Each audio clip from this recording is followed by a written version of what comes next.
When you live in your purpose, you're happy.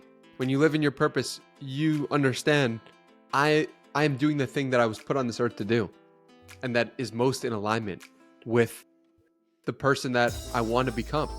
When your daily actions are aligned with the long-term vision, you are happy.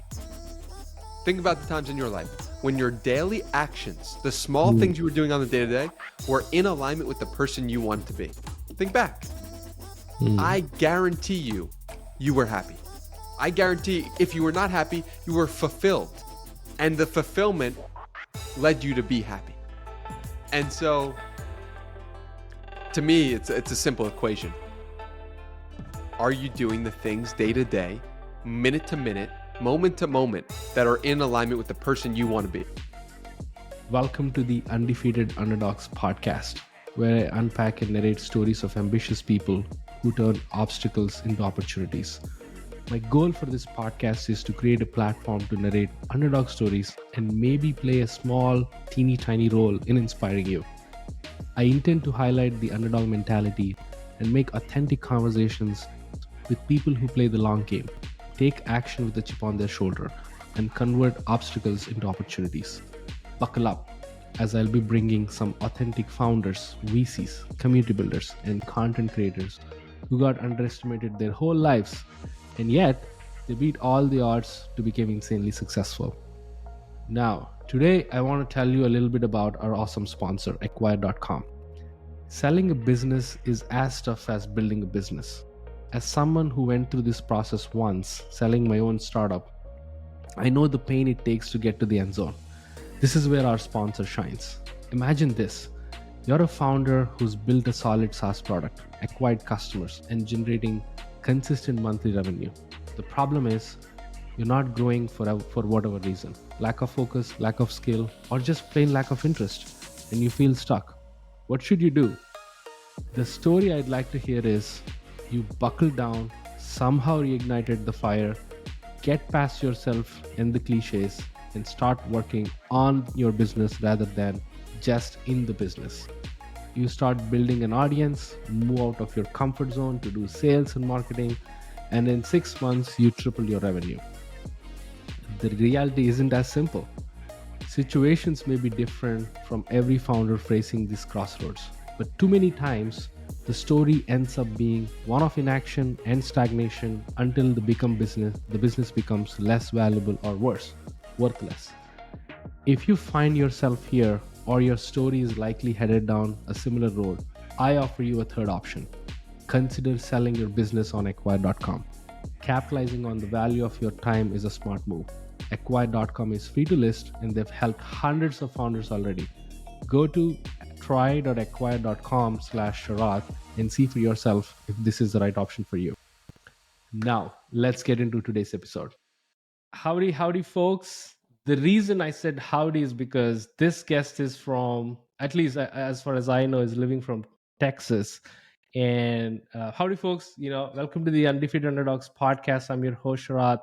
I'm super stoked for bringing this guest on the pod. At the same time, I have to tell you this person actually leveled my game of podcasting. I've been podcasting in so far like 12 months, recorded over 70 episodes over 3 shows.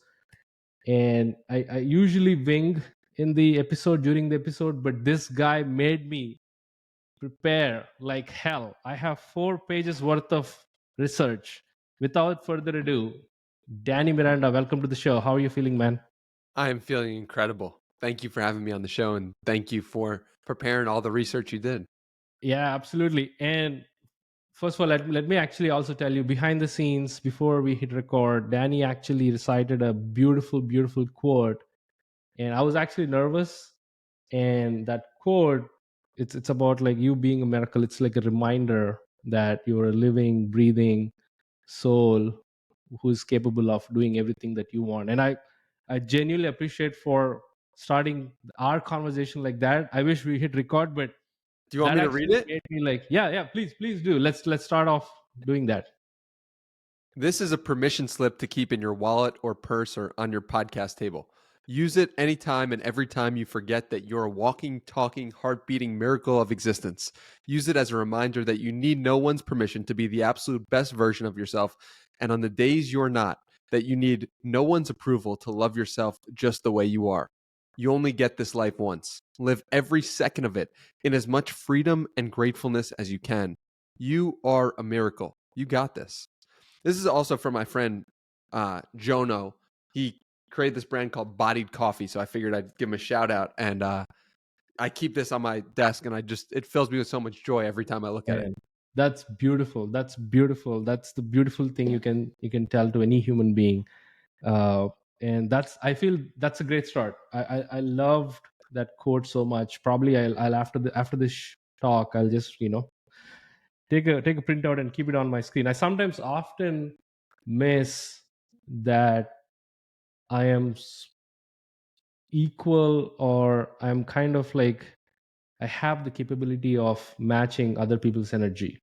Why? And especially podcasting, it's you can call it like imposter syndrome, you can call it like limiting beliefs, but the amazing thing that universe offers is once I stopped impressing others, meaning I genuinely want to have a conversation. That's it. Like purely that's my goal. I remind myself there is a cycle that goes into my head if I'm being nervous. Like I've brought on show of people like Adam Draper, David Perel, Jack Butcher. Those are like much more successful than me. But the moment I start hit record and kind of like, go onto the flow, I'm like, you know what? It's fine. You're here to like have a conversation. That's it. Don't worry about anything else. The beautiful thing is you can delete the episode after it. If you don't like it, you delete it and you can say like, something messed happened. So I think it's all about like, uh, having that voice in our heads. And thank you so much for beautifully reminding me again today. And I'm here to have fun. I hope guys who are listening will have fun too, and I hope Danny will have fun too. So right off the bat, let me ask you this: talk to me about online money all stars. Talk to me about that newsletter where you started to educate people about how to make money online. I think you started doing drop shipping in Mm-hmm. 2018. This is July 23, 2018. You launched this newsletter.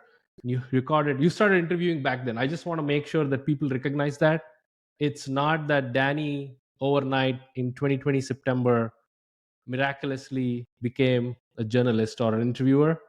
He's putting the effort since 2018. So please recognize that. And I think those are the stepping stones for the podcast, I believe. So yeah, talk to him about it. And how did you design the whole newsletter? Yeah, I appreciate you bringing that up and asking the question about that. It's funny because whenever I enter a new space, whenever I go into a new world, my first thought is like, how do I talk to the people who are in that world already? I kind of want to get context. I want to get my bearings. And in 2015, I got this idea because I started a Knicks blog, a New York Knicks blog called Knicks Vision. And I started it in June of 2010. And by July and August of 2010, I'd interviewed all of the beat writers for the Knicks at the time. And the beat Mm, writers are the people who covered the team most closely. And I mm, asked them questions to get involved in the ecosystem, which then allowed me to be involved in the mm, Knicks and be mm, involved in covering the Knicks because I was now talking to the journalists. And mm, so when I entered the online money space, I said the same thing. How do I get involved with all of the mm, players here? How do I look at people who have built something already on Twitter in this world? And how do I learn from them? And how do I get ingratiated? The best way I know to get ingratiated into a community is to ask questions to the people who are already there. And so mhm. that's what I did in 2015. That's what I did in 2018 with Online Money All Stars. And that's what I do to this day with the podcast. And it's very much part of my soul's mission to ask questions to people and learn from them as I get into a new community. And that's amazing. I feel like in other words, you should have skin in the game. And the Mm. best way to build skin in the game is to surround yourself with people. And the best way to surround yourself with people is to really like have conversations. And the best way to have a conversation is really be curious and ask interesting questions. So I feel I like that mindset of you not stopping that I'm new to this, where should I go, to, you know what, I'm new to this, I accept this, let me actually be curious and start from there, right? I love it so much. Talking about questions, why questioning? Like, you, there are a million other ways to be involved yourself. Like, in other words, my question is, like, why journalism? Like, why is that Mm. so fascinating to you? In the art of interviewing course, you actually broke down that podcasts are two types. One is they're conversations, or they're like pure interviews where you become more of like a journalist, right? So again, why journalism? Why is that passion towards it? I think it's very much in me to look at the world and then want to reflect the world back to it. Like when I was 6 years old, I created something called the Sunny Times, which Hmm. was my attempt to take over the New York Times. And the reason, like, if I really were to analyze my behavior, it's like, okay, look at the world, see what's going on, and ask, how can I give a mirror to the world and at least give my perspective on the world? That's what I did with the Knicks. That's what I did with the time management blog. That's what I'm doing with the podcast. I'm looking at the world or looking at the person in front of me and reflecting them back to themselves through questions. And so that's what I think journalism is at its best, is just a reflection of what is out there. And you also mentioned that you've been doing this. I saw in one of your interviews, you passionately were kind of almost stomping the table, saying that it's in me. This Yes. shit's in me. Yes. It's like it's in my DNA. Yeah. And one of the examples is that I think at 13 years old, you wrote this incredible blog called 8 Simple Steps to Be Happier. Yeah. And I also saw in one of your interviews that you stopped blogging because a 40-year-old woman said, "This is this is an adult being, you know, mocking as a child," right? Yeah. So let's have that conversation about that later. But how can a 13-year-old talk about happiness? Were you in a space where you were seeking happiness, or what was going in your mind when you wrote about those 8 steps? I don't know. I don't know what was going through my mind. I just knew that I was called to speak about it and write about it and be interested in it. No one told me to. I didn't feel a lack of happiness. I mean, Hmm. I was always curious about happiness. I was curious, like, all right, where I don't remember choosing to be in this body and mind. Maybe I did, maybe I didn't. You know, you the same. I don't know if you have a feeling of what you were doing before you Hmm. incarnated into this body. I don't know, but I do know that we're here now. And so what we're here, and so now what are we going to do about it in this consciousness, right? And to me, it's like, all right, let's try to be happy. Or if you don't like that, let's be filled with purpose. Let's be fulfilled. Let's make the most out of this experience. To me, that's the most important question. How do you Mm, make the most out of your time on earth? mm, Really sit with that. Like, there are people doing all sorts of things that they don't love, that they're not excited about, that life to them isn't flowing through them.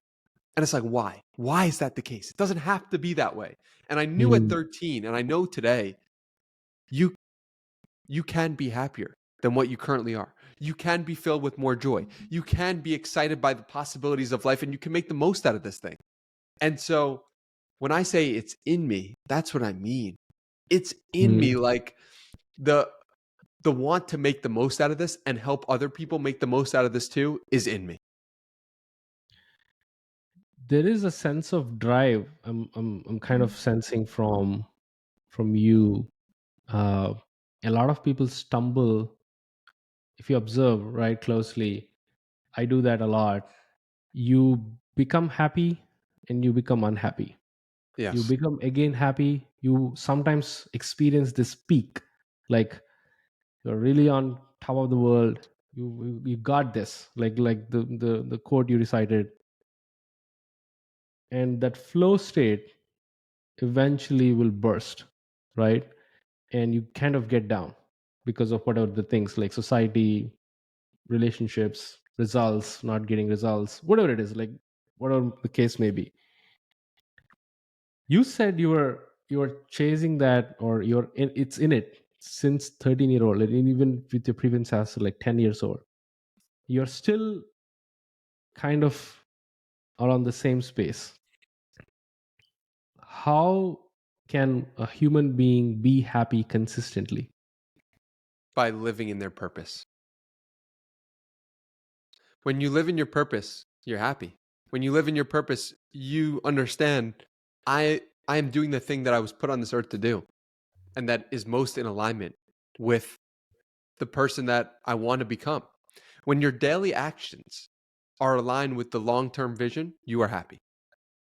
Think about the times in your life when your daily actions, the small Mm, things you were doing on the day-to-day, were in alignment with the person you wanted to be. Think back. mm. I guarantee you were happy. I guarantee if you were not happy, you were fulfilled. And the fulfillment led you to be happy. And so to me, it's a simple equation. Are you doing the things day to day, minute to minute, moment to moment that are in alignment with the person you want to be? If yes, you are happy. And if you're not happy, you're fulfilled. So that's how you get to the place. And so I felt like you kind of found your purpose, Yes. writing. uh, is there a root cause for that? Like, is there a family member or someone that influenced you, like, okay, this is the path, just go pursue it, this is the road? I mean, most of the people uh, who found their purpose, they generally have a lot of influence in the beginning of their childhood. So who influenced you so much that you wrote about happiness at the age of 13? You have a purpose, you are so driven, and you know clearly what you want to do and what you want to become. Yeah. I would say a couple of things. One is that no one told me to write about happiness, right? There was no person who said, okay, like, Danny, you're going to write about this. Like, that Hmm. just came from within. But I will say that the foundation of the ability to even think about happiness or have a website or any of that, that comes from my parents and grandparents who, Hmm. you know, nurtured my passion and nurtured my excitement about writing in general with a computer and with, encouragement and understanding that what it was today wasn't what it was going to be someday. I think a lot of people get into that trap of Hmm. believing that they're starting on day one. So therefore, that is going to be what the end product looks like. No, no, Right. no. That's just the start. And if you have people who are wise, they can understand that and nurture the gifts that you have and nurture the excitement that you have for life. So I would say no one taught me to write about happiness, but I was given the foundation with the people in my family to really go after what I really wanted to do. That foundation, right? Like, young people, they, a lot of people say that that's where you have to make a lot of mistakes. They Mhm. say that you have more time, more energy, less commitments, and less strings attached. Do whatever the heck you want. 20 years, it's your playground to like play. What were some of your mistakes that you made, that you learned very heavily, that what, I would never do that, or I would do something better than that? I think the biggest mistake I made was to follow other people's opinions or ideas rather than my own, even though I respected them. Um, like I think I inherently believed that older people were wiser than me. And Hmm. that belief, while I think is generally true, shouldn't be followed wholesale. And Mm, if a 40-year-old woman writes that you should stop blogging because you shouldn't be on the mm, internet at 13, that doesn't mean you have to follow it. If your parents say you should go to college because we think that's a good idea, you don't have to follow it. That's not necessarily the right idea for you. And mm. if you do that and you end up resenting them because of it, like, is that even worth it? And I don't resent my parents, but I think that the mistake that I made and continually made is trusting other people's judgment greater than my own. Especially, I feel like, it's not new what you said, which is don't fall into other people's, or don't follow other people's voice or other people's opinion. Follow yours, follow your gut and whatnot. But in reality, it's super freaking hard, right? It's Mhm. not that easy. It's easy to said than done. Mhm. What kind of support system that you've built over years? Because I think one of the things I really want to unpack in this conversation is that you are someone who's very transparent on Twitter, like, all these places. You want to, like, share the story, be it high, be it low, whatever it is that you go through. But I really want to see, when you go through these lows or even highs, who do you really celebrate with? Like, do you have, who are these friends, who are these, people that are like the behind the scenes of Danny Miranda? Like, who do you rely the most when you're, like, down? So a couple of things. My mom, I think, is like the greatest woman of all time. Like people think that I don't celebrate the wins. Like I don't. I've gotten that before from people close to me, and that's not accurate. I do celebrate the wins. I call my Mhm. mom after wins. I'm so excited. I mean, my friends like Zach Pogrob and Dylan Jardin and Hunter Weiss, like I'll text them about a big win. Like I don't know. I celebrate the wins all the time, and I'm transparent with my mom about the lows as well. Of like, I can't believe I'm dealing with this, or like this is going on right now. So I've got a great support system, and I've got incredible people by my side through the highs and the lows. So one of the things, talking about the lows, this is why I appreciate you so much. Like in 2020, I think around December 10th, Mm, you said 10 months ago I was depressed. yeah.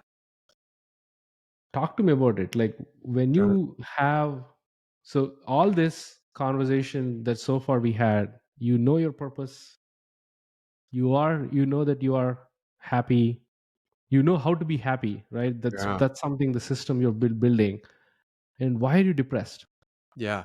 So in September of 2019, I started doing 75 Hard, which is a 75-day Hmm. program, mental Hmm. toughness program, where you read 10 pages of a book, you do 2 workouts, you take a progress picture, you follow a diet, and you drink a gallon of water. And you do that every day for 75 days straight.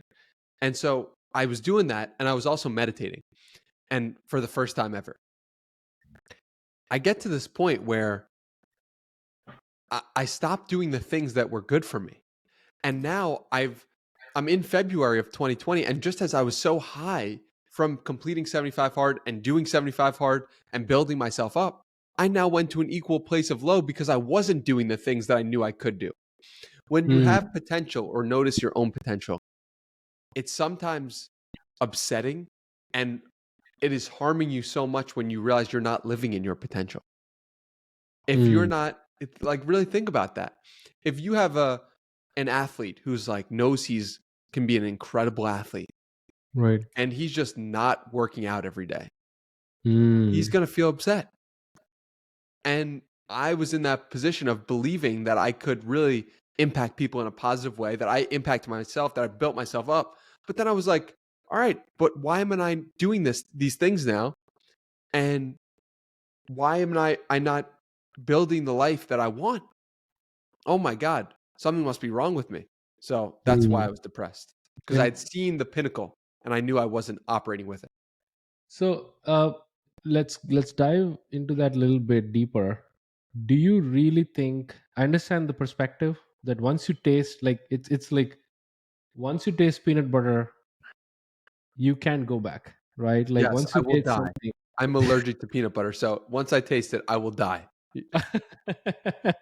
Or let's take another example, like, whatever the ice cream or whatever the thing that you Yeah. really love, once you taste it and you saw the bliss or the dopamine hit that you get, you can't go back, right? I Yes. feel a lot of us, the things that drive us is that hit. We want to Mm, experience that again and again and again. Like Tom Brady, why he came back after retirement is because he literally freaking missed throwing the ball, for mm. goddamn sake. So he pushed him one more year and whatever it is. So I understand that perspective, but That's where I feel like a lot of people, including myself, struggle. That do you really have to do it? You saw your potential. Do you really have to do it to experience the joy or happiness? And happiness, in my opinion, I think Nawal quoted this many times, and even like Justin Khan, it's baseline. It's already there. Like you don't have Mm. to create something to go experience that, right? Mm-hmm. So in your opinion, the thing you saw, the pinnacle, you didn't experience the same, so you kind of went, you saw a low. Mm-hmm. Do you really think people should actually go after that pinnacles even Yes. after the experience? Yes. Absolutely. That is what pushes us forward as society. That is what. That's why we put a man on the moon. That is why um, we're trying to go to Mars. That's why we have the internet. That's why we have Riverside that's recording this right now, because people said, I am not willing to accept the standard video that we have right now. I'm Mm. going to create something a little bit better. I'm going to try to reach the pinnacle of what is possible. That's why I create my podcast, because I could be meditating in the woods and feel borderline happy all the time, but I'd be missing something. I'd be Right. missing the push for more. I think what you're speaking to is we've gone so far in believing that happiness comes from the push for more that we forgot that we can be happy in this moment, which I Right. also agree with. I agree with you. Right. You can be happy in this moment. But Right. I think that if everyone was just sitting there and being like, I'm happy right now, we would have a worse place in the world. That's what I personally believe. Yeah. The reason I asked that question is, uh, the rationale is lot many people tie up happiness to what they do. Mm-hmm. It has nothing to do with it, right? Like, experiencing the pinnacle, experiencing their potential has nothing to do with happiness. There, that might actually remind them that, okay, because you're in a high, you're seeking, you're creating impact, you're doing something, you're creating, building, you're producing, you're not consuming. That might bring that or double down that effort because you're happy in that moment as well as you're experiencing that. So I just want to like kind of pick up your brain on that. But what you said is absolutely true. It's two different things. It's basically not the same, but at the same time the same. Like if you think about it, right? uh, Baseline happiness always exists, but truly doing something potential which you are born with or born for, that is something completely like, that like you said, that drives the humanity forward. That's why we all move forward. That's why we see so many products. That's why we see so many startups being built, so many creators sharing their knowledge in whatsoever. uh, Yeah. I believe that, like, if how happy you are with a regular cup of coffee is how happy you'll be on a yacht. I truly believe that.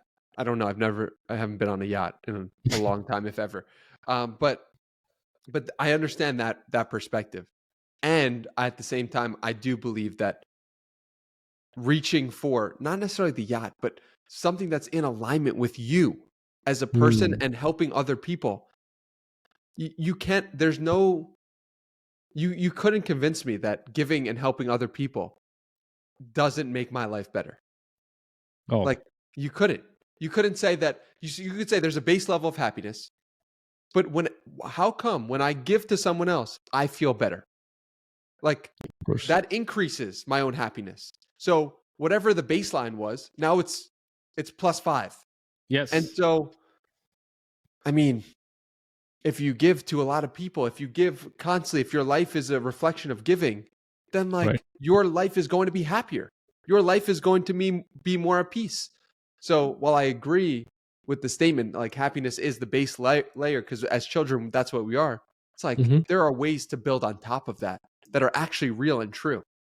Yeah, and people should like, yeah, I think we're both talking the same thing, which is y'all.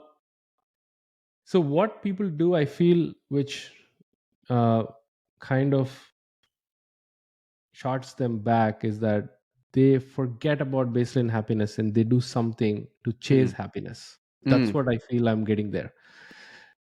I if like if that. people realize that there is already a baseline happiness, and like you said, on top of it I'm going to build Mm-hmm. like floors. Yes. Don't build floors without a foundation is what Yes. my point is. So I I love feel that. I I agree. think that's where I think people stumble, because they want to build these, dreamy pack of cards without realizing that, what, there is already a foundation, right? So uh Like I say, you take the podcast away, like from the internet. I know mhm. it's still in me. And Hmm. so the the floors can be broken and can be torn apart, but I will still feel joy and happiness and know that I did the right thing. So Right. I agree with what you're talking about, and it's very Yeah. important. Let's talk about podcasting. Without podcasting, I think this episode would be like, very meta. But let's actually also deliver what people want. Why podcasting? I feel like you could do a million things. Uh, but you're also writing at that point as well, right?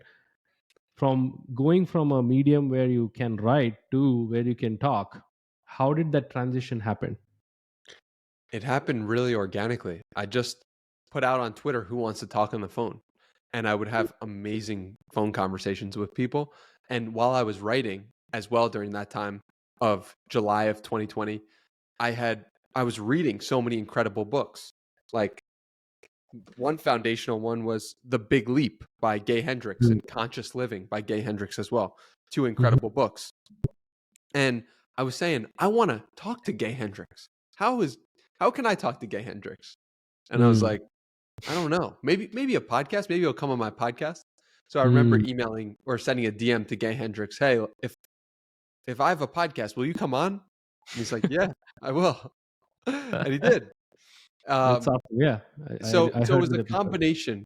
It was a combination of doing these phone calls with people and Hmm. having such enjoyment from it, as well as reading so many books and wanting to talk to the authors. And you've done. It's not like you straight away jumped from graduating in 2018 to starting a podcast in 2020. Like I said, you kind of did this online money all stars. You did drop shipping. Yes. So I'm still curious that out of all those paths, those are all kind of like the road you're kind of building for yourself. Why made that? Why? How did the gut said, you know what, do this, and you'll make a living out of it? Yeah, I was meditating a lot and it Mm. just felt so right. It felt right Mm. immediately. It felt like this is amazing. This is what I'm supposed to be doing. And Mm.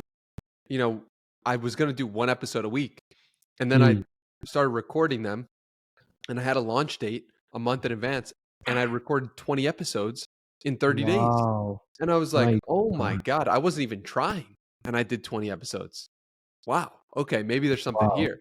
So that was kind of the tell from the universe that And the early days, when you were inviting, I know you said, I think one of the advices you give for people to start podcasting is start with your friends. You don't have to Mhm. like, go after people you don't know and like get shut down and get disappointed and not even take that action, which is having a conversation with a friend is much more easier, especially the one who is interesting to you as well as to, public, right? 20 episodes in 30 days is insane. That's bonkers, right? And w- when you do such things, have you ever encountered like, man, this is too much, or how can I keep up? What No. was like your flow? I really understand. I want to understand your flow state, because it feels like, you're in a complete flow state. Like it feels like Serena Williams hitting an ace, right? Like super focused, doing it with ease and flow. Define that flow state. How did you get into it? What were some things that you kind of leave it? left it like, in your mind, but you fully focused on doing this? For me, it was just, I'm going to have a conversation. I'm going to have the phone calls, right? I did the phone Mm. calls. And no one forced me to do the phone calls with people. I enjoyed it. I got a lot out of it. And I said, why don't I just do that, but press record? And I did no video for the first 38 episodes. Oh, So I was literally like a phone call. And I was like, are you kidding me? Like, I could do phone calls all day. So to me, it wasn't anything crazy. It wasn't anything like, I wasn't I wasn't making a big deal in my head. I was just like, I'm having phone calls with people I admire and respect. And right. that was what I was aiming to do. And so, yeah, it is crazy to do 20 podcast episodes in 30 days. But is it crazy to have 20 phone calls in 30 days? There was no Mm. difference. So, If you put in that perspective, I feel a lot many people, they even including myself, that's why I didn't start, even though you and I, we came across, I think in 2020ish, when you started, I started my side project. That's a fun story, by the way. I think Danny is the first person who said that I wish I built this platform called Shoutout. wow. That That's was the first interaction between you and me, and I was like, "Who's this guy? Let me actually go check his podcast." He was like, "He's doing, man, this is insane." Like at that point, you were talking to friends of mine, like Alex, and like a lot of people I know, Jack Butcher. You brought in him, and many folks were kind of like in the same universe. But going back to my point, uh, you were in a flow state. You were you really enjoyed it. Were you worried about means? So one of the questions I had, like I literally wrote mm. it. This is the first question I had. Like, how did you meet your means while working full time on the podcast? I had zero expenses because my parents are saints and allowed me to stay in their place. And if you notice, the background for the first video one with Gary Vaynerchuk, episode 39, is just in basically a bedroom in my house. And Right. so it's like, I don't know. How did I have the means? I literally just didn't. I was fed by my parents and they housed Hmm. me, and I didn't spend any money on anything. Till what time that was there? You were still. I think one of the episodes I heard from when I was doing research, you were in your parents' basement, if I'm Yeah. not wrong. Yeah. The first early episodes, you're in a basement. You just have a mic. You have Yep. a MacBook. Hit Zoom and record, right? Yeah. Till what time they supported you, and you were like, you know what, I will go full time. So, I mean, even like 2020, mid 2021, after doing the podcast for a year, um, I was working. I started working like a part-time job at a photo booth company that my friend runs, and then I started an NFT job shortly after that, where I was hired by a company to run a podcast. And Uh-huh. so that, like, I would say after a year of doing it, that's when I started to actually make money and was like, all right, let me figure out this whole money thing. And And so you still have a job and you were podcasting. Uh, yes, when did you actually went like all in completely? when I moved to Austin That is around a year ago, like 2022-ish, right? like So October 2022. so it means the reason I'm bringing all this timeline is it takes a freaking time. Like Yeah. it takes a lot of time to make someone to like go all in into a podcast. A lot many people, they didn't even start. I'm one of them.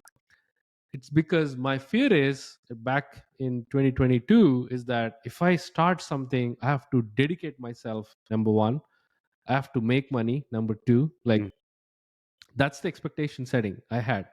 It was Mm. like you should go all in. Number three, and there is the number four is I do have a full time job. How the hell can you make time? Yeah.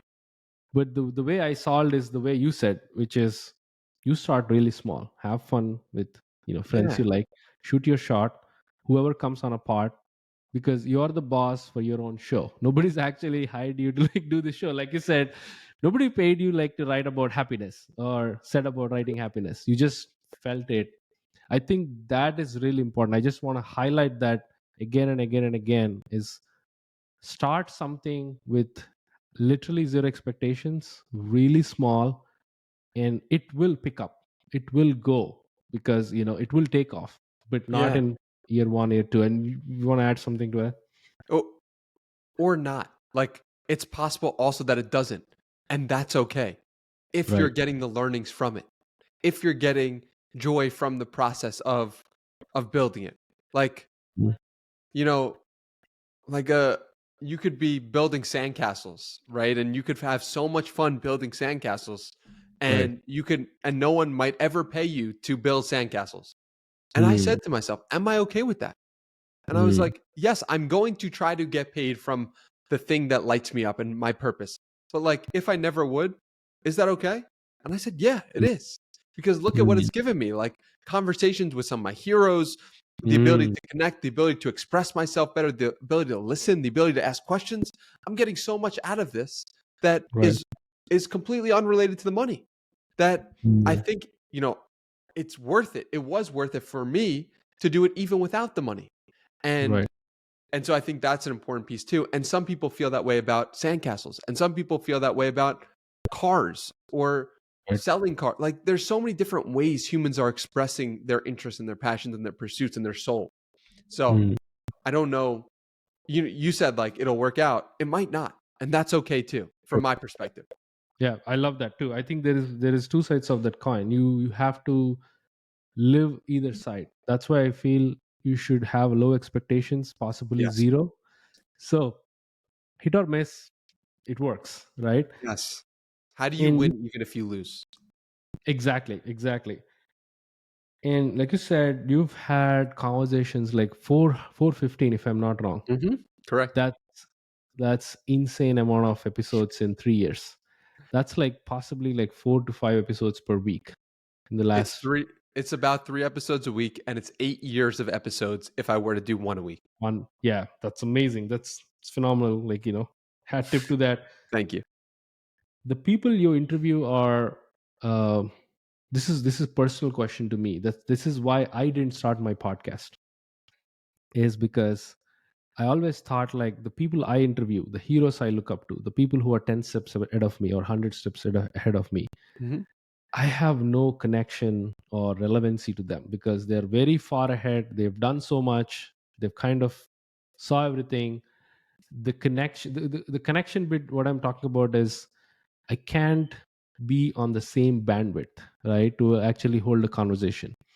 So talk to me about how you started, like, getting comfortable with talking to your heroes, like in a Yeah. very comfortable way. Apart from that quote, I understand the quote is amazing. If you recite that quote every time you do something insane, I feel like we can go to Mars. um, So apart from I that think quote. yeah, I think it's in me. Like I never got uncomfortable, and I struggle giving this advice because I was Hmm. always confident talking to people I admired. When I was 15 years old, I'm interviewing NBA players and feeling Hmm. like I'm supposed to be there and feeling Hmm. like it is part of me. So, but I will say I definitely have gotten nervous for people like Gary Vaynerchuk or people Right. like Alex Hormozi or people like Peter Crone and gotten starstruck by it, right? Mhm. And I will say that, helping, like really understanding that that's a human being too who wants to be loved. And if Mm. I'm thinking about them wanting to them wanting to love me, that it's going to taint the interaction in some way. So if I can come ahead of time being like, this person wants to be loved, this person wants to be respected, this person wants to be admired, and this person is just a human being. To me, that Mm. is the baseline, and that is how I've been able to talk to so many people I respect so much because it I can't I can't go into it with the energy of I love you so much. It's got to be more like I Mm. respect you. So, Man, that is so powerful. I think love is greater than respect. mm, I feel once you start respecting people, you're either not either, you're putting them ahead of you, period. mm, But once you start loving them, yeah, you're at the same level. yeah, That's beautiful. That's amazing. I never thought about it, by the way. You give me literally chills right now. Man, that's so powerful. yeah. Love is greater than respect. If you talk to any human being saying that with the perspective that I love you, man, things change a lot. Yeah. Like the whole conversation is around like being curious, being authentic. Wow, that's amazing. I don't know, you realized it. That gave me so much chills right now. Yeah. It's powerful. I mean, what the show has done for me is it has brought the people that I looked up to at eye level. And I think what you're Mm. describing is like I'm looking up at these people, but without realizing that remove their social media followers, remove their money in their bank account, and that person is just a Wow. person, right? And that person is eye to eye. And we are eye to eye. We are human beings, right? And so I think it's important the more exposure you get to that, the more you see someone before a podcast or after a podcast that you really that you that you look up to, you're like, "Oh, that's a human who is trying their best." Mm. And I think when you look up to someone so much, you're often tainting it with their accomplishments that you wish were yours in some respect. That's amazing. That's I really like what you said. Meeting people eye level who you look Mhm. up to. Mhm. That's beautifully put. That's amazing. I think one of the things, uh, I'm an introvert, and getting into tech, expressing myself on Twitter continuously, consistently, actually brought the other side of me, which never understood. Like there is a side of that. Like even podcasting, I had I had all limiting beliefs in the world telling me that you can't really have a conversation or hold a conversation or actually have someone coming on your tiny podcast. So, How do you meet your wife? How do you talk to your oh, child? Right? Like it's lies we tell ourselves. yeah. It's such lies. And it's important to point out those lies because like I can't have a conversation with someone because what? They have more followers or they have more money or Mm, they have something like what was it, you know? I think it's worth mm, analyzing for yourself and I think it's worth analyzing always. If we feel like we can't have a conversation with someone, we don't have a voice. And if we don't have a right. voice, why don't we have that voice? I believe genuinely I could go into a conversation right now and interview Elon Musk and talk to him about something. If you give Mm, me an hour to go through his life story, right? Like I believe that for myself. I want mm. everyone to believe that for themselves. And that is a superpower. Yeah. Once you start believing, there is nothing you can do. You can do everything you Yes. can do. And this is Everything. why Twitter is so important because Twitter allows you to enter into any conversation in the world. And I Mm, have so much respect for you for building on Twitter when you had difficulty doing that because I know my brother is an extrovert and I know he has trouble like just inserting mm, himself into any conversation.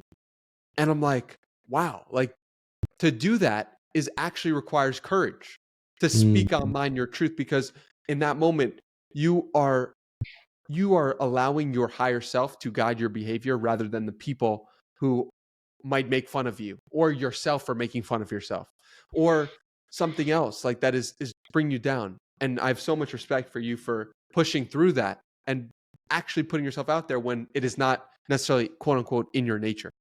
yeah, man. Appreciate you telling those words. Yeah, it was very uncomfortable in the beginning. I'll tell you that. Like putting yourself out. And I think my dad told this to me when I was like young, like failing at sports. He told me that if you really want to excel at sports, you have to be uncomfortable with yourself and others, because Mm, you're playing a team sport, right? You can't expect others to be your friends, or the people who are competing with be your friend.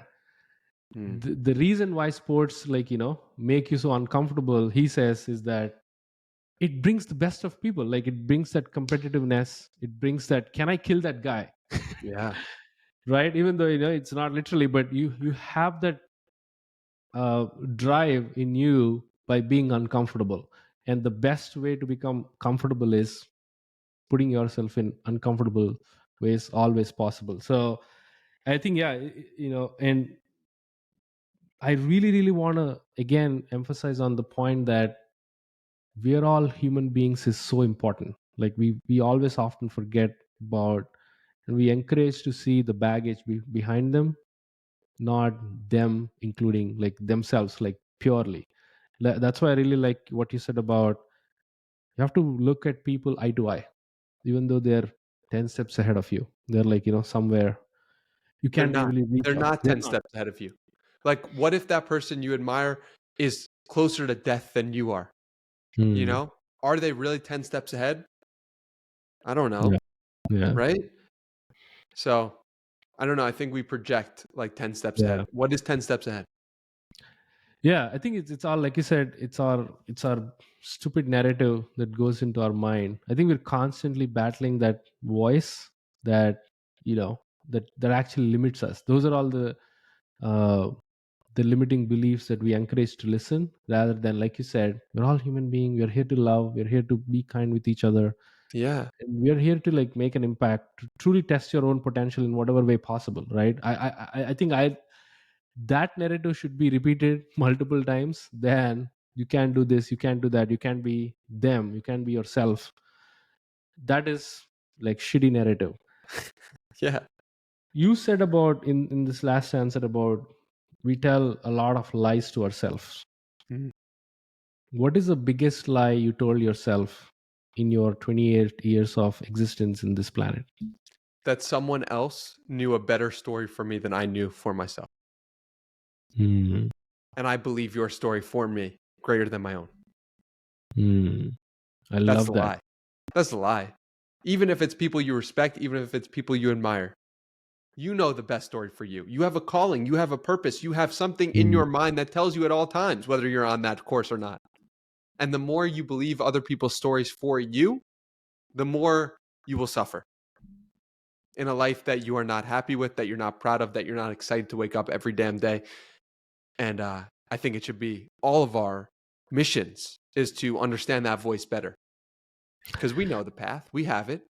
And Right. the biggest lie that I've believed time and time again is someone else knows that story for me. Because if I Hmm. believe that someone else knows the story for me better than I know myself, then I don't have responsibility by Hmm. living that story. You're off the hook. I'm off the hook. I don't need to actually start this podcast. I don't need to actually believe in this podcast. I could believe in a different podcast. Someone else could pay me to do the Hmm. podcast. I don't believe in myself enough. Oh, I could just go to college and live the story that my parents want me to live. I don't need to believe the story that I can actually build a successful blog as a 13-year-old. That's responsibility. Instead, I'm gonna believe Hmm. the story that this woman said for Hmm. me when she's 40 and I'm 13. That oh, you're a kid, you should just play. That's believing other people's stories greater than believing my own story. Start believing in yourself because no one else will believe in you as much as you believe in yourself. Yeah. And that is number one. And you get that figured out, everything else will take care of itself. Everything kind of untangles once you actually really realize that fact that Mm-hmm. you have every power, every capacity, every ounce of energy to believe in yourself than anybody else. Man, that's so powerful. I so wanted to actually have a conversation about podcasting, and you actually divert me to like, going meta. So this is beautiful. I love it. Uh, man, I have to tell you this. I think at a 20-year-old, I know many 20-year-olds, like, my cousins, friends, people around, me. I wish they hear you more. I wish they just tune into Danny Miranda's podcast, because this is the stuff people should realize. I honestly feel that. I truly believe in that. Is a voice that reminds you you have every capability to believe in yourself. I love it. I appreciate that. Thank you. I love it so much. So one of the other curious things I wanted to ask about, your podcasting journey is that, I went through thousands of your tweets Thank you. since 2020, even before. I went 2018, 2017. Uh, you're the person who didn't ask anything. Like, hey, please review my podcast. Hey, I'm looking for sponsorship. Hey, I'm opening a course, until recently. But, Yeah. and the question I have for you is, how did you resist the urge to sell something? Mm. just never felt right. And I didn't believe in myself enough to sell something. And this goes back to like really believing in yourself, believing your own story, believing you were capable. It was really like the belief of enough people to say, you're really an incredible interviewer. Oh my God, like I got something out of myself that I didn't even know was inside of me, Right. over and over and over again, for me to be like, okay, I believe you finally. I believe you and I believe in me that you believe in me in that much. Because sometimes our greatest gifts we can't really see clearly because it just comes natural to us. And Right. we're just like, this is who I am. What do you mean? This is my gift? Like to just be a mirror for someone else, or to see, for other people to see themselves more clearly through talking to me? Right. That's just who I am. So how would I see that unless someone told me that? And so enough people told me that I actually started to believe it. And then when I started to believe it, I started to believe in myself. And when I started to believe in myself, then I started selling things and selling a course. And in a world where we actually try to sell first before giving value, that's Mm. phenomenal. Like everybody wants to make money, everybody wants to make fame, or Mm. they want to be remembered for selling something, right? It's all, the world is always selling something to you, Yeah. directly or indirectly, right? And there are very few people. I really admire Gary Vee. I've been following him for like more than 10 years, and he always says jab, jab, jab, jab, jab, jab, jab, jab, jab, and you will earn a right to hook. Mm. You will earn a right to ask. Yes. Until then, just give Yes. consistently, unconditionally. Just give.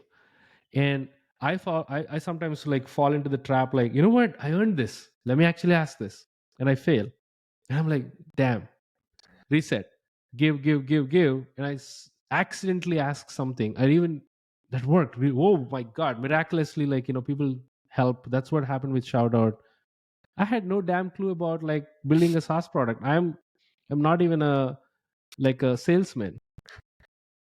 But then people showed me path. Like you said, they showed me, like, you know what? Julian Shapiro is the first guy who said, you can, if you do this, I'll pay you $10. Wow. That one sentence changed the trajectory. I'm a salesman. All of a sudden I can Wow. sell. Till that point, I'm like, have no like clue about selling. I think the thing I want to emphasize about is that we live in a constant world where we directly or indirectly fall into the trap of either as a buyer or a seller, right? And I really, really appreciate you for waiting so long, being so patient, that you now, for me, you already earned that right to ask like long Yeah. time before. But just want to say that the things you do, that's why when you said connect one-on-one, I'm like, $100. I You're the man. instantly like bought it, like, you know what, this is amazing, forget Hey, about the value, I just want to see you win, right? yeah. uh And on that point, it's like, it's funny that you use that phrase, jab, jab, jab, right hook, because if you think about my first 3 years, year hmm, 1, jab, year 2, jab, year 3, jab, my 4th year starting the podcast, right hook. Isn't that funny? I hmm, never thought about that until you said that, but that is right. Gary Vee's ratio. And you also, it's interesting, it shows your nature for as a Hmm. giver. You didn't say jab, jab, jab, right hook. You said jab, jab, jab, jab, jab, jab, jab, jab, jab, Yeah. jab, jab, jab.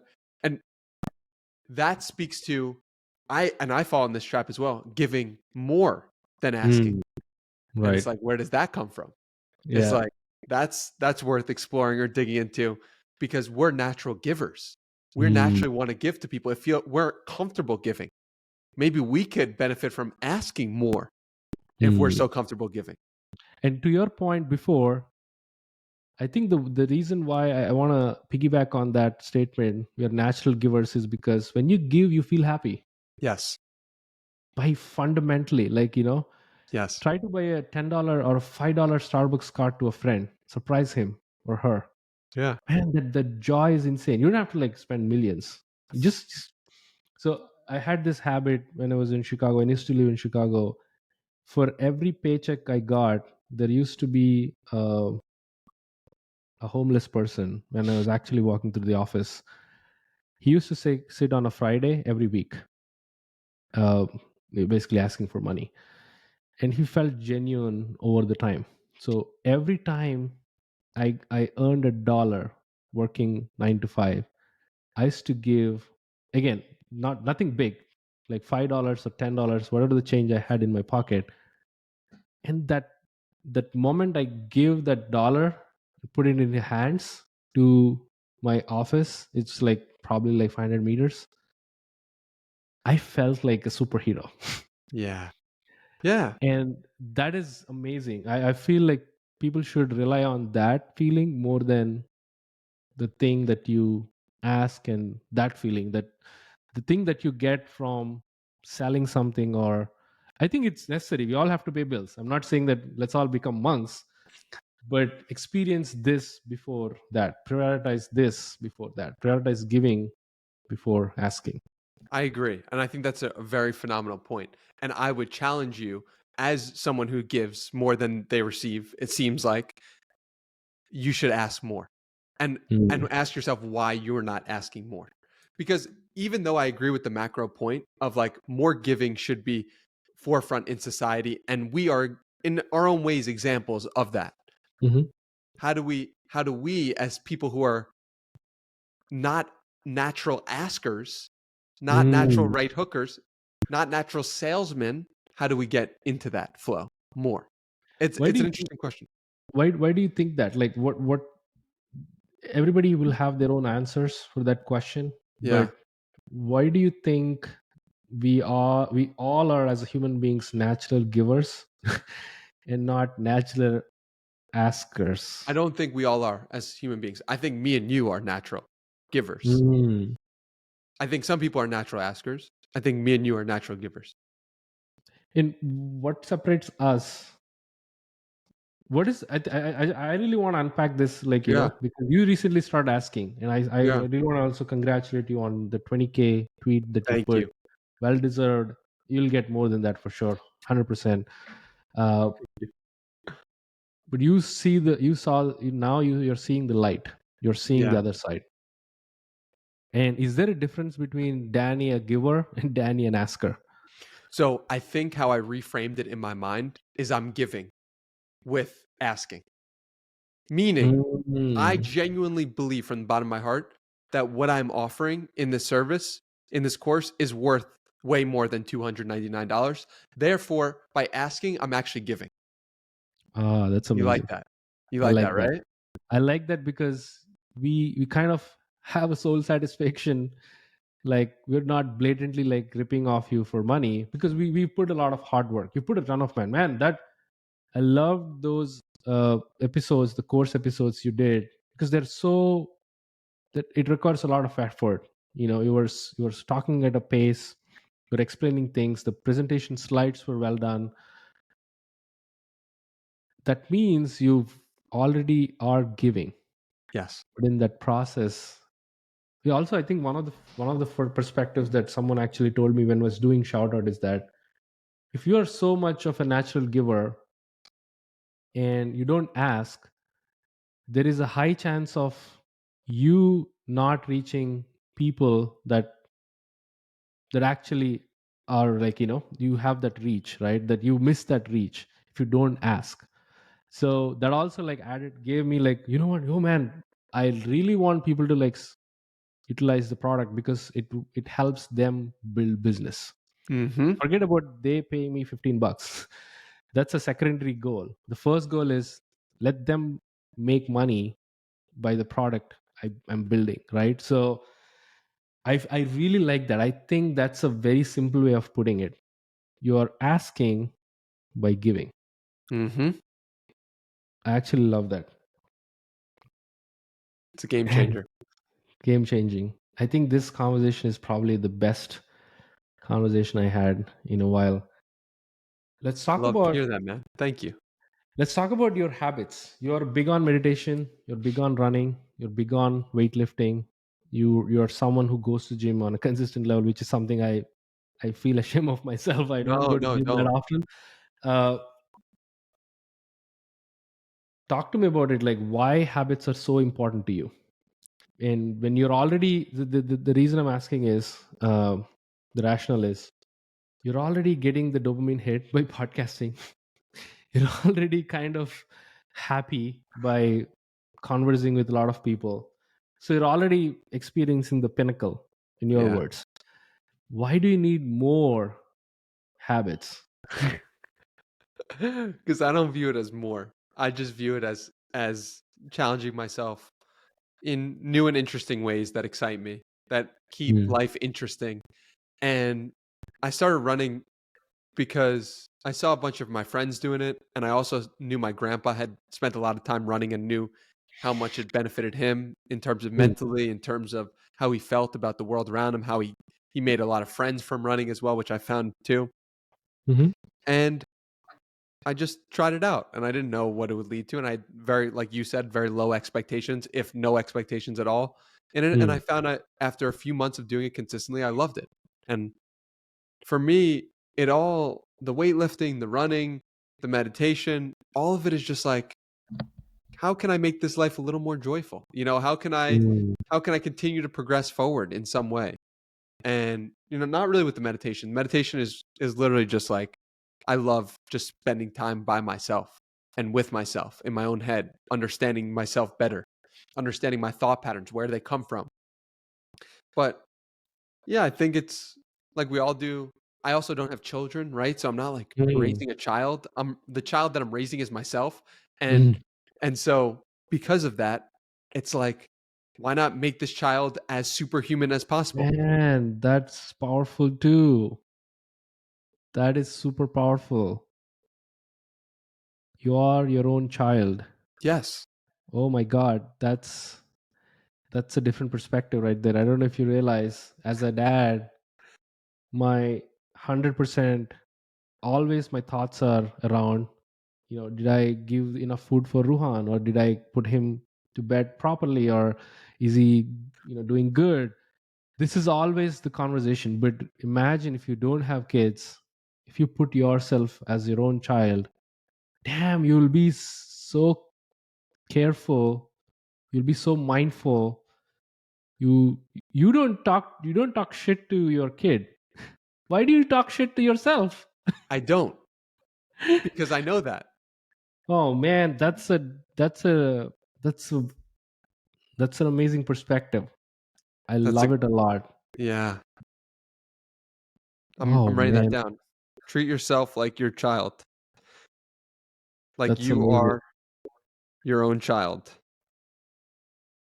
Because That's important. yeah, it's really important.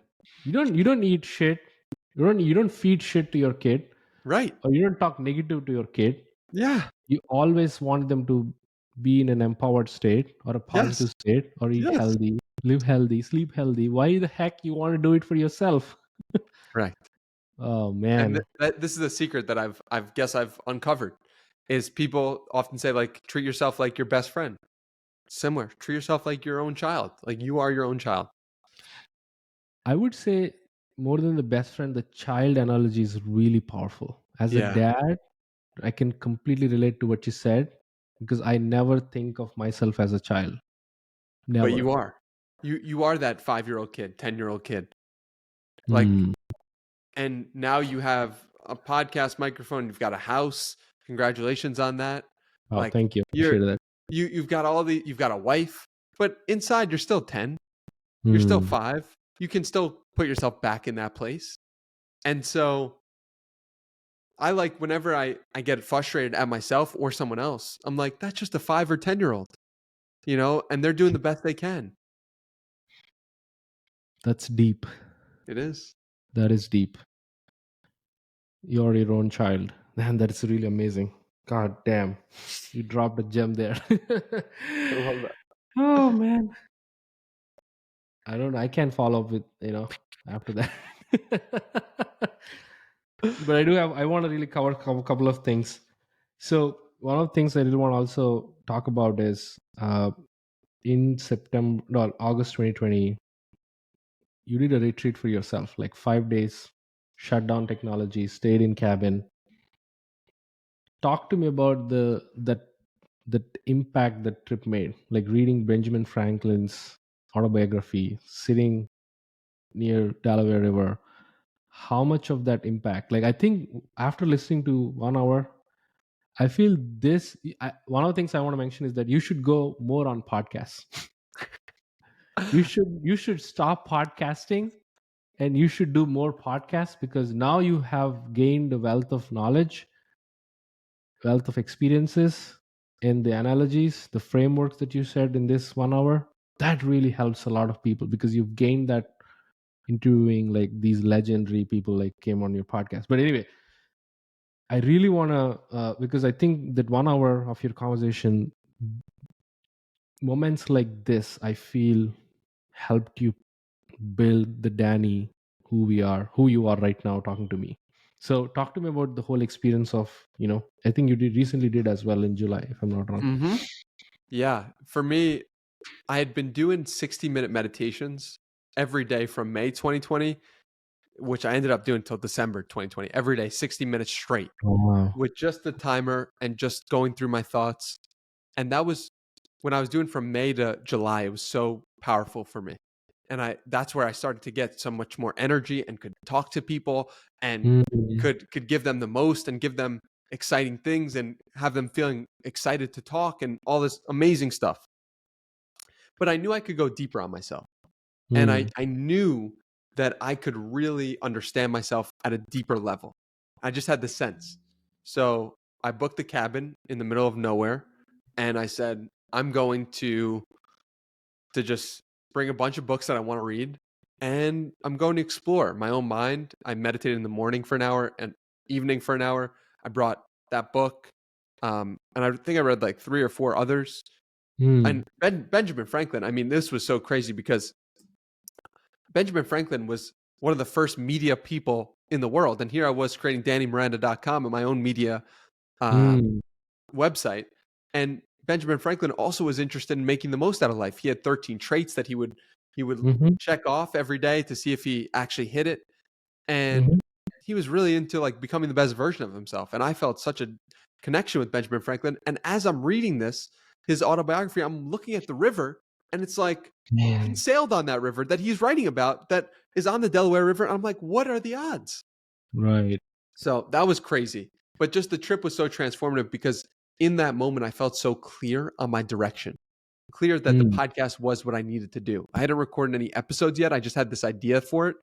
But to me, that was pivotal, that I could actually do this, right? These phone calls could turn into a podcast. And the clarity of direction is something I wish everyone could experience, of just knowing you're on the right path. So that's what I felt. It's so impressive. You are maintaining that clarity every single day. And I think is it because of the meditation, or is it anything else? Is it meditation, right? Meditation, yeah. And during the meditation, so you said 60 minutes. So there's no reciting a mantra or anything, or any other format. You just sit. Like, I think Naval famously said this, like, sit yourself, lock yourself. You can sleep, you can lay down. You don't have to have that position or that anything else. I'm just curious that pushes you to gain the clarity. Number one. Number two, you would have certain moments that you feel lost as well, if I'm not wrong, right? Like, and in those moments, do you go back to meditation? What is Danny Miranda's journey day to day look like? The moments that I felt lost was like I had expectations. Going back to the expectation, I was like, okay, if I do 100 episodes of this, then it will work. Then people will listen. Then it'll be interesting. Then I can get the guests that I want. And it was kind of true, but it kind of wasn't. And I fell into the trap of the expectations of doing 100 means that it will be successful versus doing 100 to figure out if you want to continue doing it to be successful. That was a Right. huge unlock for me. But the day-to-day of it was just recording podcasts, learning from people, listening to podcasts, doing it all over again, meditating, like, you know, Running. running. I mean, now, yeah, running. I wasn't running back then in those down moments. I should Mm. have been running. If I was running in the down moments, I probably wouldn't have been down at all. Yeah, I think Tim Ferriss said this, if I'm not wrong, that once you put yourself through a physical habit, meditation is more of like a mental habit. So I've done meditation as well in during 2018, 2019. So I used to go to uh, there is like a Buddhist gathering that happens like every Friday. So we used to go there, and I used to do that, follow Naval's thing as well.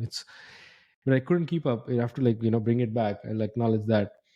But I think I also saw the power of putting yourself physically, Hmm. because once you lift a weight, or once you run 30 minutes on a treadmill, it feels like you accomplished something. That is like, the joy is insane, right? Like, talk to me about that. Like, how do you experience that? Describe in your own words. It's remarkable, and I'm feeling it. I'm feeling it right now more than ever. I don't know if you could hear the sirens in the background. No, I can't hear. Oh, cool. Um, it it's remarkable. I feel now that I've been running for about 6 months, and what happens in running is so interesting because you, especially, like, a lot of it is based on the weather, Mm-hmm. and so it's obviously built based on how much running you do. But now that the weather in Austin, Texas was so hot in the summer, and now it is so much cooler, that I'm Mm. feeling the progress of all of the work that I've put in, the hundreds of miles that I've ran, and I notice myself get faster. I know my heartbeat decreases, which means I'm getting more fit. And I notice, like, wow, life is getting a little more sweeter. And it feels very spiritual, that connection with running. But just in general, when you make the Mm. improvements, it goes back to what we were talking about before, which is when the small actions you do on the day to day are in alignment with the Mm. person you want to be, you are happy. I want to be somebody who completes a marathon. I have not Mm. completed a marathon yet. And so the day to day actions, if I did my 6 miles today, well, that's going I to love help that. me complete the marathon. I got 16 miles tomorrow. Okay, completing that's going to help me complete the marathon. If I don't do that, then I'm not going to complete the marathon to the level that I want. So let me put in the action to build the person that I want to be, and do my long-term vision in the day-to-day. When you shrink down the long-term vision to the day-to-day, that is when Mm. happiness comes. Yeah, I love it. I think in a way you're I think I'm reading the Shoe Dog book, Love that.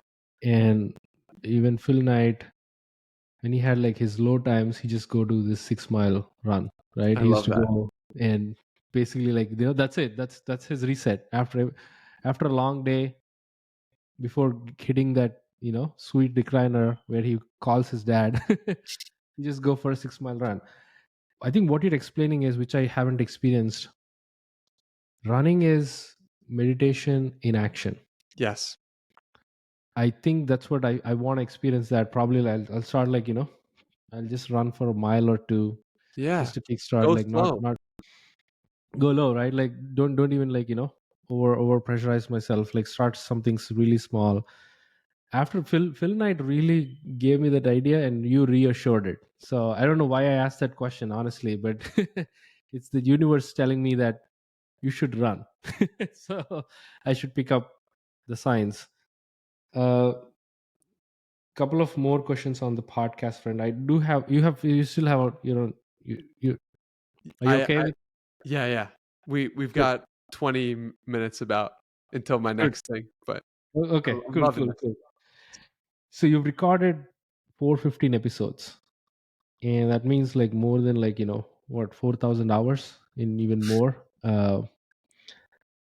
What have you not learned, and what are you chasing in the next few episodes, or next 1,000 episodes? First question was, what have I not learned? What have you not learned? Like, you've learned, you talk to these people, and you Mm-hmm. learn so much, right? Like Mm-hmm. that question is kind of to that follow-up question. What are you like really chasing or looking after, apart from having good conversations with good people, making good connections, making friends? What is something that you're like, this is what I need to like expand my horizon or my thought process or frameworks or whatever it is? I think running is one big thing. I'm having more runners on the show than ever before. Hmm. Um, I couldn't have imagined that a year ago or 2 years ago. Uh, so that's like the biggest thing. Just gaining more information and knowledge about running. Um, I'm not sure because, like you said, I'm just chasing good conversations. I'm just chasing the connection with people, and so I don't I don't really think about like what else. I love that, because I really love that, because it would have been diluted if you said, hey, I want to expand my mental frameworks. I want to expand my all this, because I feel with you, I feel I'm keep reminding myself that you're a guy who believes in serendipity. Like put yourself out, things happen, Yeah. suck, take it in, go back again, put yourself out, take it in.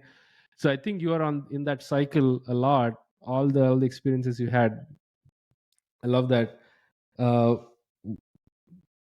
2 3 questions. One is I want to ask about specific people. You already Yeah. talked about, I think you partially talked about Gary Vee, but going from a 13-year-old asking, "Hey, mom, I want to go to Gary Vee book signing," to interviewing him, like 10 years. That's like the time it took. Talk to me about that experience, like interviewing him, what it feels like, Oh, getting him on the show. it was crazy. I couldn't sleep that night that he agreed to come on.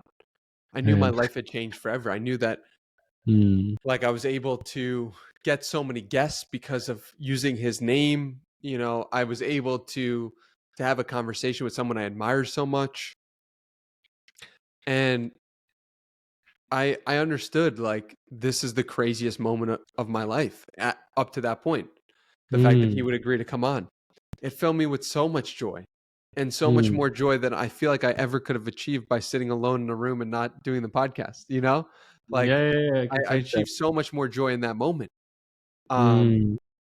and so hmm, I mean like it, I practiced that first opening line to him, that telling him the story Yeah. maybe 100 times in the shower, just in the Wow. mirror over and over. I was like, this is the biggest moment of my life. Mm. And it was really exciting. Episode 39, it was the first video podcast that I did. Oh, The I didn't rest know were that. audio only. Wow, I The didn't know first that. 38. And so That's awesome. because it was such a big episode, I was like, I got to do video.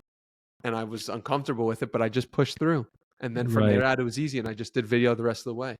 I think you only need one of those instances, right, in your Mhm. life to really prove yourself with the help of others, Yeah. especially in this case, like, Gary Vee is that legend that reminds you, like, the going back to your point of you can believe in yourself, you are the miracle. He's just reassured that in that conversation, like, you're the miracle. That happened to me when I cold emailed Nawal. I cold emailed Nawal I was building side projects, and I cold emailed saying that, hey Nawal, I built this for you. This is a collection of all things Nawal, YouTube videos, quotes, articles, everything. And he said, you know what? If you do a right job, I'll keep it on my bio. And he did. Wow. He Wow. did for an year, and that actually reassured. You know what? This is freaking amazing. I can do things, Yes. right? That's Uh, super cool. I did not know that. I feel like sometimes you need someone else to light the fire of your belief before you do yourself. I know my parents did that, my yeah. grandparents, and we just need to realize like we matter to someone. And once we Mm, do, then we're off to the races. And in this context, Gary Vaynerchuk was the person who lit me up. And in your context, it was Naval. And then from right. there, you can do that same thing to someone else and believe in someone else. Exactly. Yeah. I think you have to pay it forward. when Always. once you experience that, like, you'll never go back. So one of the things I have for you is August 1st, 2022. You tweeted, this is you after interviewing Gary Vee, like some of the biggest names. So you are someone I steal playbook from, is that you shoot your shot shamelessly. Yes. And you did this with Peter Levels, one of the Yes. nomad creators. He literally said, hey, I don't have time.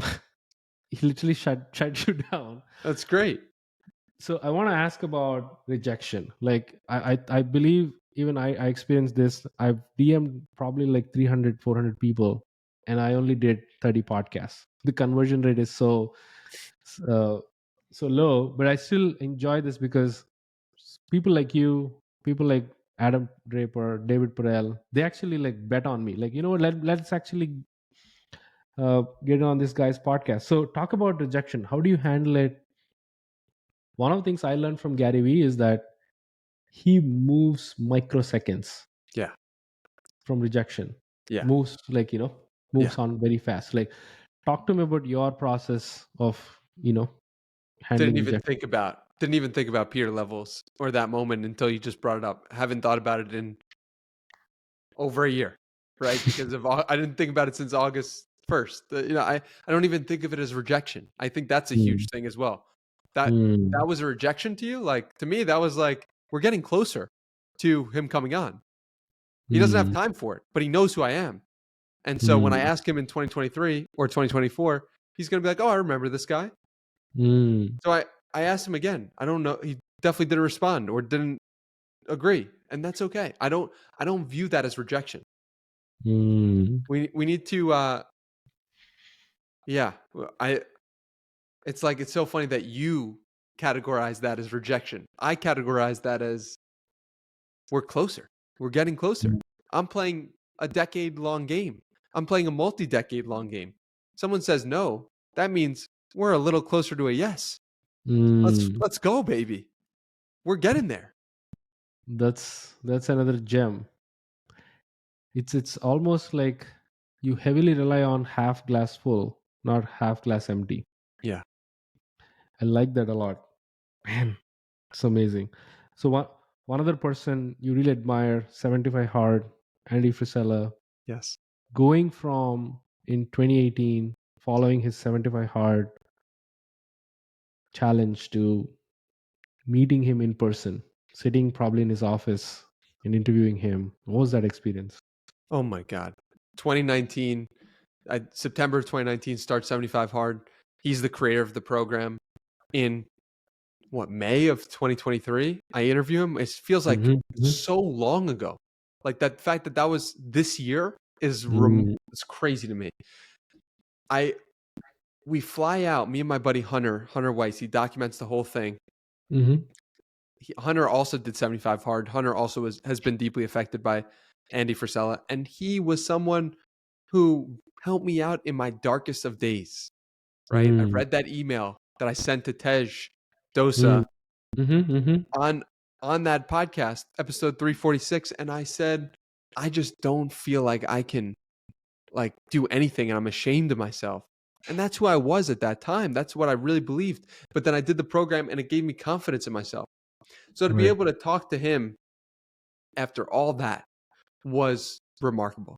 It was like meeting your hero and it being better than you could imagine. Because then your hero looks at you and says, hey, you're pretty amazing. That was the best Mm, interview I've ever done. Are you yeah. kidding me? How is he's impacted my life and now I'm impacting his life. Wow. Wow.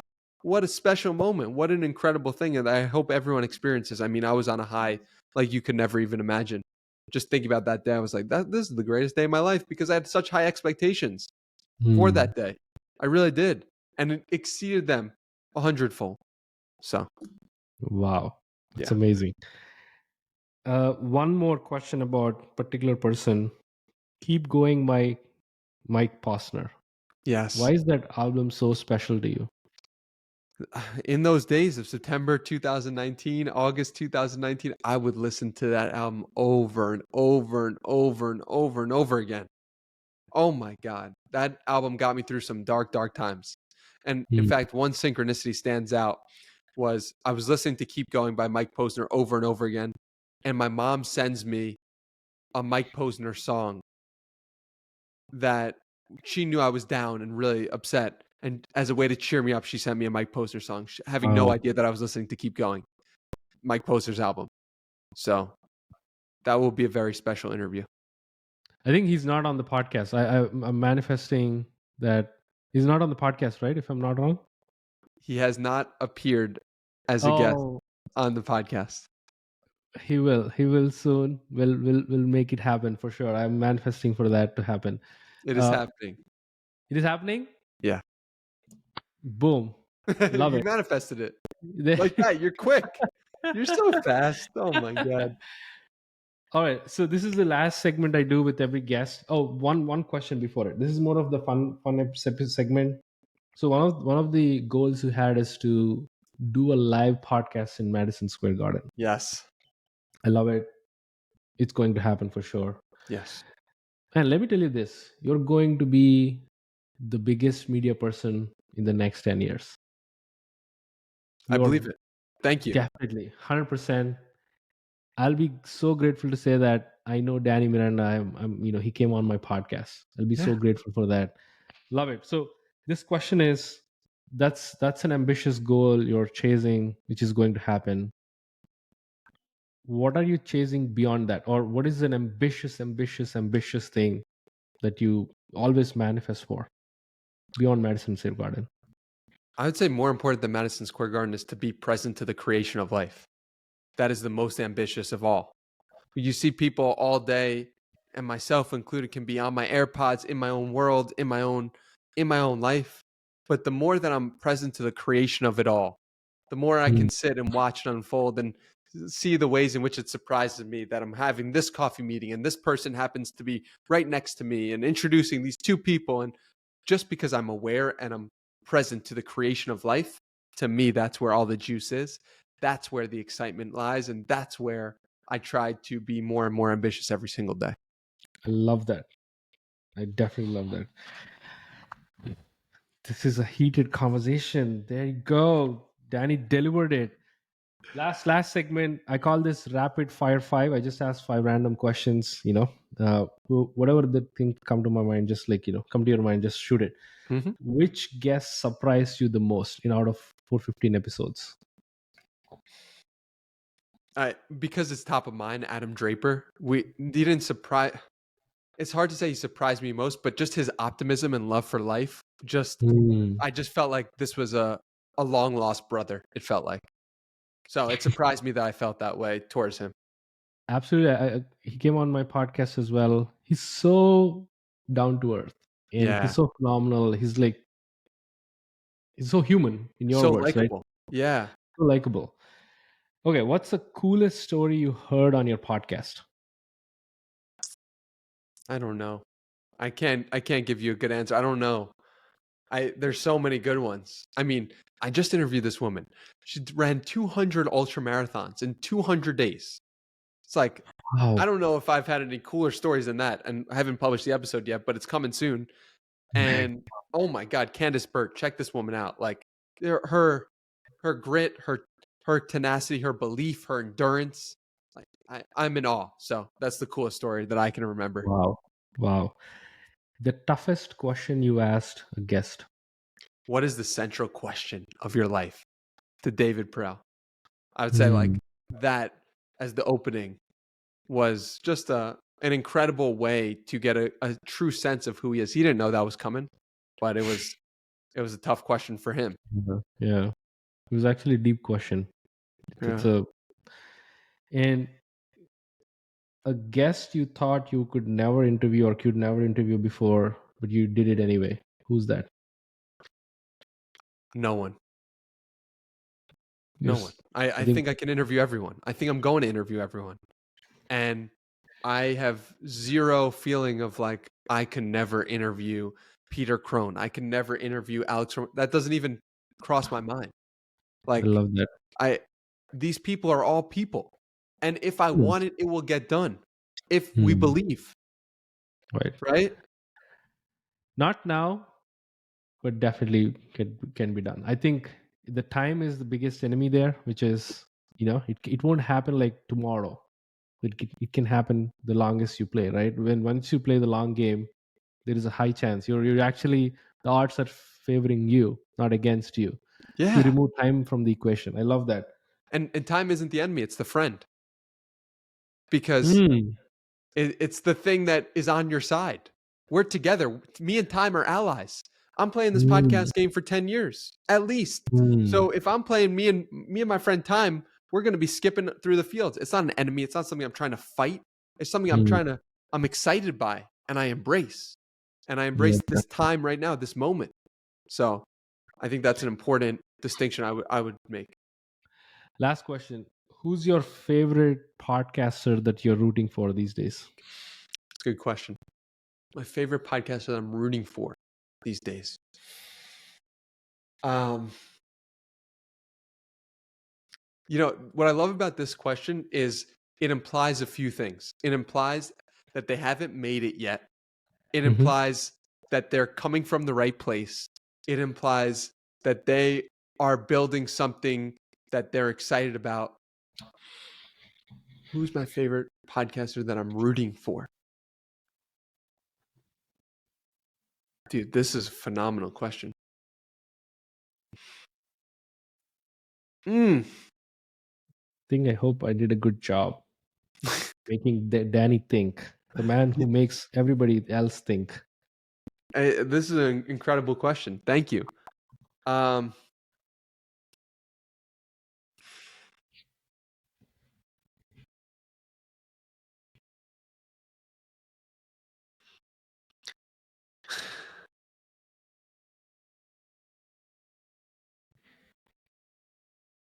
Dude, you might have stumped me.